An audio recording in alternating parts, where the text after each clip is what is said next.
আসসালামু আলাইকুম। এখন শুনবেন সংবাদ শিরোনাম।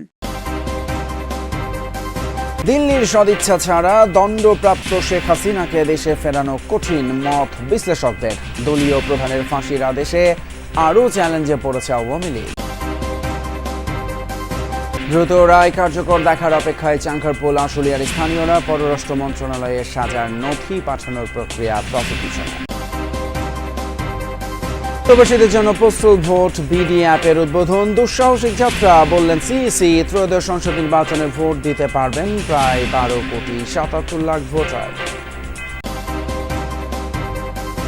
আসসালামু আলাইকুম। এতক্ষণ দেখছিলেন সংবাদ শিরোনাম, এখন দেখবেন বিস্তারিত। শুরুতেই ফুটবল, বাংলাদেশের জয়ের খবর। 22 বছরের প্রতীক্ষার অবসান হলো জাতীয় স্টেডিয়ামে। মুরসালিনের একমাত্র গোলে ভারতকে হারিয়েছে হামজার বাংলাদেশ। 11 মিনিটে রাকিবের বাড়ানো বলে স্বাগতিকদের লিড এনে দেন মুরসালিন, আর তাতেই দেশের জার্সিতে প্রথমবারের মতো জয়ের উল্লাসে মাতেন সমিত জায়ানরা। 5 পয়েন্ট নিয়ে এশিয়ান কাপ বাছাইয়ে ভারতের উপরে 3 নম্বরে এখন লাল সবুজের দল। যোগ করা 6 মিনিটের শেষ রুদ্ধশ্বাস জাতীয় স্টেডিয়ামে। 1-0-তে তখনও এগিয়ে বাংলাদেশ।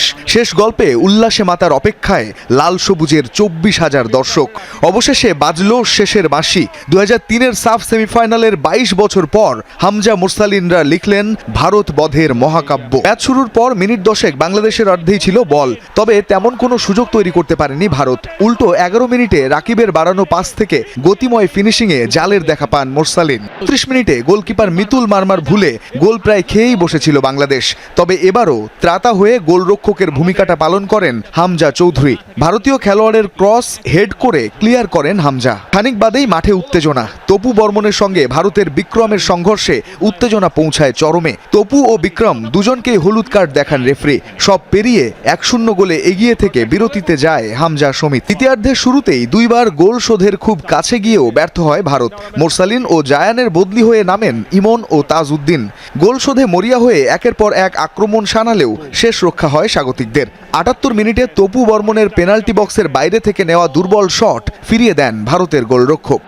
এদিকে ঘরের মাঠে ভারতের বিপক্ষে জয়, খরা কাটায় আনন্দে ভাসছে বাংলাদেশের ফুটবল ভক্তরা। দীর্ঘ 22 বছর পর ভারত বধের নায়ক মুরসালিন। ভক্তদের মতে সবার দলগত প্রচেষ্টায় এসেছে এই জয়, তবে অভিযোগ আছে গোলরক্ষক মিতুল মারমাকে নিয়ে। এবার আর কোনো হৃদয় ভাঙার গল্প নয়, এবার আনন্দটা জয়ের। সে ভারতকে 1-0 গোলে হারিয়ে এফসি এশিয়ান কাপ কোয়ালিফায়ার্সের প্রথম জয় তুলে নিল লাল সবুজরা। অনেকদিন পর গোল পেলেন এবং তার যে খেলা ধরনটা সেটি আসলে মুরসালিন অনেক ভালো খেলছে, সে বাংলাদেশের প্রাণ গোল করছে। স্ট্রাইকাররা ভালো ছিল, আমাদের ডিফেন্স খুবই ভালো ছিল।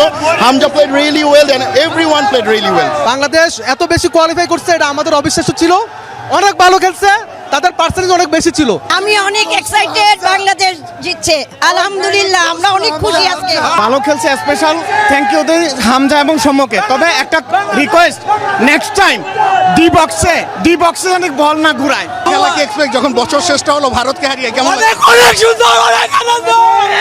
আমাদের নিজ দেশে ভারতকে ভূপায়িত করার মতো আনন্দ আর দ্বিতীয়টা হতে পারে না। আজকে ম্যাচ খুব সাধারণ ম্যাচ ছিল না, আজকে ম্যাচটা ছিল একটা অসাধারণ ম্যাচ, ইতিহাসের ম্যাচ, ইতিহাস গড়ার ম্যাচ। ধন্যবাদ। ভারতের রাজনৈতিক সদিচ্ছা না থাকলে শেখ হাসিনাকে ফেরত আনা কঠিন হবে। প্রত্যর্পণ চুক্তি দিল্লির বর্তমান বাস্তবতায় অপ্রাসঙ্গিক বলে মনে করেন বিশ্লেষকরা।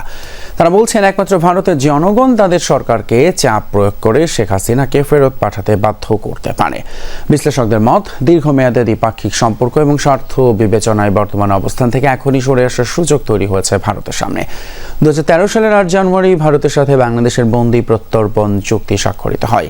এই চুক্তির আওতায় দুই দেশ একে অপরের কাছে অপরাধী এবং পলাতক আসামিদের হস্তান্তর করতে পারবে। তবে রাজনৈতিক আশ্রয় প্রার্থীদের ফেলা যাবে না এই চুক্তির বাধ্যবাধকতায়। 2016 সালে প্রত্যর্পণ প্রক্রিয়া আরও সহজ করতে চুক্তি সংশোধন করা হয়। বলা হয়, কারণ নামে গ্রেপ্তারি পরোয়ানা থাকলেই তাকে ফেরত দেওয়া যাবে। এক্ষেত্রে অপরাধের প্রমাণস্বরূপ কোনো তথ্য প্রমাণ দাখিল করতে হবে না। শেখ হাসিনার বিরুদ্ধেও একাধিক মামলায় গ্রেপ্তারি পরোয়ানা জারি রয়েছে। সংশোধিত চুক্তি অনুসারেই তাকে প্রত্যর্পণ করার কথা বলেছে অন্তর্বর্তী সরকার। হত্যা, গুম, খুন এইগুলা যদি হয়, এইটাকে কখনো আবার এটাকে রাজনৈতিক চরিত্র বলে আখ্যায়িত করা যাবে না, সংজ্ঞায়িত করা যাবে না। শেখ হাসিনাকে প্রত্যর্পণ করার যথেষ্ট যুক্তি বাংলাদেশের আছে। যে ভারত মনে করে যেহেতু সে একটা বৃহৎ শক্তি, তার প্রতি অনুগত তার স্বার্থ রক্ষাকারী যিনি রয়েছেন তাকে প্রোটেক্ট করা বা তার জীবন রক্ষা করাটা এটা ভারতীয় জাতীয় স্বার্থে। এদিকে শেখ হাসিনার রায় আওয়ামী লীগের রাজনীতি আরো বেশি চ্যালেঞ্জের মুখে পড়বে বলে মনে করেন বিশ্লেষকরা। বলছেন পরিবারতান্ত্রিক রাজনৈতিক ধারার ফলে নেতৃত্ব সংকটে পড়বে দলটি। সর্বোচ্চ ক্ষমতাধর ব্যক্তির মৃত্যুদণ্ডের আদেশ ভবিষ্যৎ স্বৈরশাসকদের জন্য বার্তা বলে মনে করছেন তারা। ব্যক্তিগতভাবে শেখ হাসিনা হয়তো ঘুরে দাঁড়ানোর আর সুযোগ নেই, কিন্তু এখন ওনার ফ্যামিলি বিচ্ছিন্ন হয়ে যাবে না আবার ঘুরে ফিরে তারা আসবে সেটা দেখার জন্য অপেক্ষা করা লাগবে। পরিবার বিলুপ্ত হবে কিনা সেটা সময়ের অপেক্ষা করতে হবে। আওয়ামী লীগ দল হিসাবে ঠিকই থাকবে, কিন্তু একটা সেরকম প্রভাবশালী দল হিসাবে আওয়ামী লীগ আমার মনে হয় না 15-20 বছরের মধ্যে বাংলাদেশে সেই জাতীয় প্রভাবশালী দল হিসাবে আত্মপ্রকাশ করতে পারবে। 2024 সালের 5ই আগস্ট, সেদিনের কথা মনে হলে এখনো আটকে ওঠেন চাংখারপুল আর আশুলিয়ার মানুষ। দিনটি দগদগে ক্ষত হয়ে আছে তাদের কাছে। আনাস, ইয়াকুব সহ ওই দিন চাংখারপুলের আশপাশের অলিগলিতে গুলিবিদ্ধ হয়ে মারা যান 6 জন, আর আশুলিয়াতে 6 জনকে গুলি করে হত্যার পর মরদেহ পোড়ানো হয়। সোমবার আন্তর্জাতিক অপরাধ ট্রাইব্যুনালে গণঅভ্যুত্থানে ক্ষমতাচ্যুত প্রধানমন্ত্রী শেখ হাসিনার ফাঁসির রায়ে সেই ক্ষত কিছুটা হলেও নিরাময় হয়েছে বলছেন স্থানীয়রা। কষ্ট, আর কোনো বাচ্চা যেন এমন না হয় বাংলার মাটিতে। সবার কাছে দোয়া চাই, আর যেন কারো এমন না হয়, আর এমন সরকারের জন্য তৈরি হওয়ার ব্যবস্থা না। যখন শুনলাম যে গুলিটা লাগলো, আমার আসমানটা ভাঙিয়ে আমার মাথার উপরে পড়ে গেছে। আমি আর নাই, যে ইয়াকুবের গুলি লাগছে, ইয়াকুবের গুলি লাগছে, ছেলের জীবন চলে গেছে, গুগলিটা বাইরে গেছে। আমার তো এটা বিচার হওয়ার উচিত। শেখ হাসিনার মামলার রায়ের অনুলিপি পাওয়ার পরই ইন্টারপোলের মাধ্যমে তাকে দেশে ফেরাতে পররাষ্ট্র মন্ত্রণালয়ে সাজা পরোয়ানা পাঠাবে tribunal prosecution. Prosecutor Gazi Monowar Hossain Tamim বলেন, অঙ্গ সংগঠন নিয়ে ট্রাইব্যুনালের দেয়া পর্যবেক্ষণ দলীয়ভাবে আওয়ামী লীগের বিচারে সহায়ক হবে। মানবতাবিরোধী অপরাধে শেখ হাসিনার মামলার রায়ের পর অনেকটা নির্ভর ট্রাইব্যুনালের প্রসিকিউশন।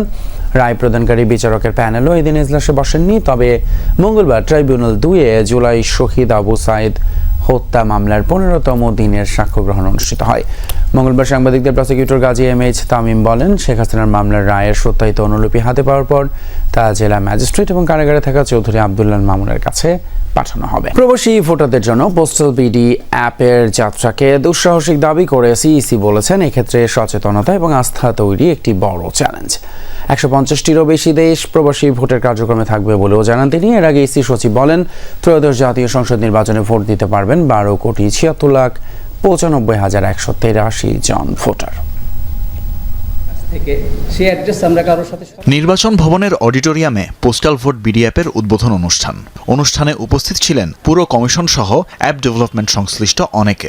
আমন্ত্রিত অতিথিদের মধ্যে ছিলেন সুশীল সমাজের প্রতিনিধি সহ দেশের বিভিন্ন স্তরের গুরুত্বপূর্ণ ব্যক্তিবর্গ। ইসির অন্যান্য কমিশনার ও সচিবদের উপস্থিতিতে অ্যাপটির উদ্বোধন করেন প্রধান নির্বাচন কমিশনার। এ সময় সিইসি এএমএম নাসির উদ্দিন প্রবাসী ভোটারদের উদ্দেশ্যে বলেন, অ্যাপ ব্যবহারে ত্রুটি পেলে পরামর্শ দিয়ে যেন কমিশনকে সহযোগিতা করা হয়। এটি আইটি সাপোর্টেড ডাক যুগে ভোটিং ব্যবস্থা, সে hybrid solution, both online and also manual.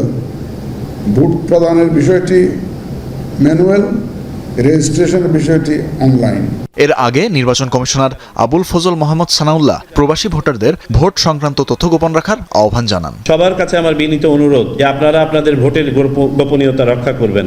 এটি একটি ইমানি দায়িত্ব। এটা আমাদেরকে নিশ্চিত করতেই হবে যাতে করে কোনোভাবে যেন ভোট সংক্রান্ত কোনো তথ্য আগে থেকে প্রকাশিত না হয়। কারণ বাংলাদেশের ভোট অনুষ্ঠিত হবে আপনি ভোট দেওয়ারও প্রায় 2-2.5 সপ্তাহ পরে।